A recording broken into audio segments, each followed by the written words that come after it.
In today's video, I'm going to teach you how to add Volatility Stop quick and easy. Volatility Stop is a popular technical indicator that helps you see where a potential trailing stop could sit based on market volatility. It's often used by traders to manage risk and to get a visual guide for potential exits. In this walkthrough, I'll show you exactly how to add it to your chart on Tradingview in just a few clicks. And I'll also share a few tips so you know what you're looking at once it's on your screen. First, make sure you're logged into your Tradingview account and you have a chart open. It can be any market and any time frame. The process is the same. Once your chart is up, move your mouse to the top of the screen and look for the Indicators button. It's usually labeled Indicators or Indicators and Metrics, and it sits along the main toolbar above your chart. Go ahead and click on that button. This opens the Indicators window, which is where you can search for thousands of built-in tools and community scripts. Inside the Indicators window, you'll see a search bar at the top. Click into that search bar and start typing the word volatility.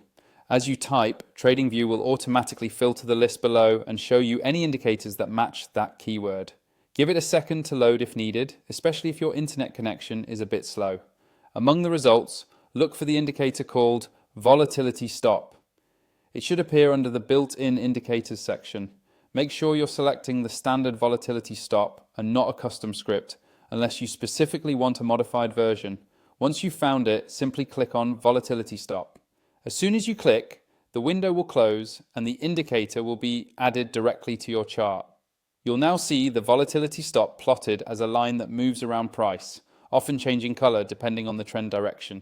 If you want to tweak how it looks or how sensitive it is, hover over the name Volatility Stop in the chart's indicator list and click on the settings icon. From there, you can adjust the inputs and style to match your trading strategy and make it easier to read. Finally, if you're planning to use this regularly and want extra features like more indicators per chart, additional alerts, or multiple layouts, you can upgrade your Tradingview plan using the affiliate link in the video description. It supports the channel and gives you access to more powerful tools for your analysis. And that's all there is to it. Open Indicators, search for volatility, click on Volatility Stop, and customize it to your liking.